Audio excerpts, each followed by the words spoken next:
All right, buckle up, folks, because this one is a doozy. Get this. There's a claim of a massive, and I mean massive, underground city right under the Giza pyramids. No way. Seriously? Yeah, seriously.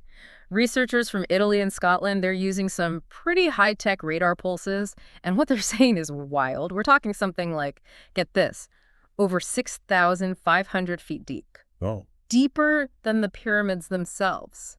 So in this deep dive, we got to unpack this claim, figure out what's what, and, well, why some experts are raising their eyebrows like, are you sure about that?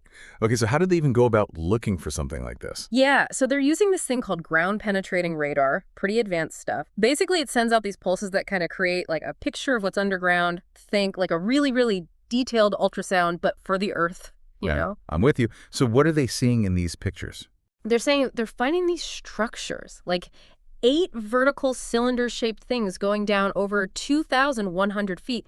And then, get this, even more stuff, like way deeper, like another 4,000 feet down. It's a lot of feet. A lot of feet. And if it's real, forget everything you thought you knew about ancient Egypt. I mean, this is game-changing. That's a huge if, though, right? I mean, how reliable is this radar stuff for seeing that far down? Right, and that's exactly where the skepticism comes in. You've got Professor Lawrence Conyers, big name in radar tech. He's basically saying, hold on, current ground-penetrating radar, not designed to see that deep. So a massive, super deep city. He's not buying it. Makes sense. If the tech can't see that far, how can they be sure what's down there? Right, exactly. But Conyers, he's got another interesting point. He's like, think about it. Ancient cultures, they sometimes built on top of existing natural formations, like caves or, underground spaces.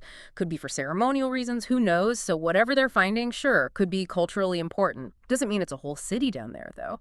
And the only way to really know, he says, is to dig. Like, actually excavate. I mean, he has a point. You got to see it to believe it. Right. So let's talk about the researchers themselves for a sec. You've got Corrado Malanga from the University of Pisa in Italy and Filippo Biondi from the University of Strathclyde. That's in Scotland. Now, their study hasn't been peer-reviewed yet, meaning other scientists haven't really checked their work. They did do this press briefing, though, announced it to the world. So not officially vetted yet. Okay, so who are these guys? Well, Malanga, he's got this background in ufology, which, some academics are kind of like, that's interesting. But Biondi, he's a solid radar expert, so mixed bag there, I guess you could say. It's interesting that they've actually used this radar tech in Egypt before, right? Yeah, they did. Back in 2022, they published the study. This one was peer-reviewed, and they found some hidden stuff inside the Khafre pyramid, one of the big ones. So they've got some experience with this in this specific area, which is important to note. Well, so this isn't their first rodeo with pyramids and radar. Makes you wonder what they've cooked up this time. And this time, they've upped their game. They're combining satellite data, like from space, with, get this, natural seismic vibrations to create these 3D images. It's like they're trying to see without digging. Wow, talk about high-tech archaeology. Right, I know. And their spokesperson, Nicole Sikalo, she's calling it groundbreaking, like a whole new era for exploring ancient sites using satellites. Okay, color me intrigued. But what exactly are they claiming to have found down there with all this fancy tech? They're talking about these cylinder-shaped shafts in rows connected by, get this, spiral pathways.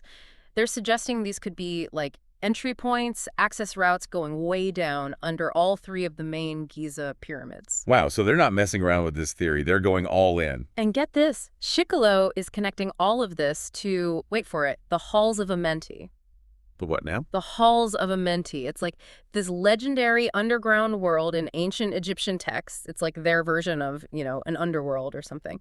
So she's saying this discovery could change how we see Egypt's sacred landscape, all these hidden places. Yeah, I can see why this is catching on. Yeah. Talk about a story that grabs you, right? Yeah. Secret underground world under the pyramids. Sign me up. Totally. It's gone viral. People are buzzing about it online. But, the scientists, they're still saying, whoa, hold your horses. We need peer review, more research, got to make sure this isn't just a blip on the radar. Right. Science got a science, It's all about the evidence. Exactly. But the team, they're planning to keep going with this research all the way through 2025. So this is a story that's going to keep unfolding. So bottom line, we've got this potentially huge, massive discovery, but a lot of questions still hanging in the air. Yeah, exactly. And, it really makes you think, regardless of whether there's really a lost city down there, it speaks to something, this fascination with hidden worlds, with what we don't know. I mean, humanity has always been obsessed with the unknown, right? It's why we explore, why we dig, why we ask questions. Exactly. And who knows what's out there waiting to be discovered, maybe under the pyramids, maybe somewhere else entirely. And that's what makes it all so exciting, isn't it? The possibility, the mystery. Absolutely. It's a reminder that even in our modern world, there are still things that can surprise us, things that challenge what we think we know. It makes you wonder what else is out there, just waiting to be found. And that, my friends, is the beauty of it all.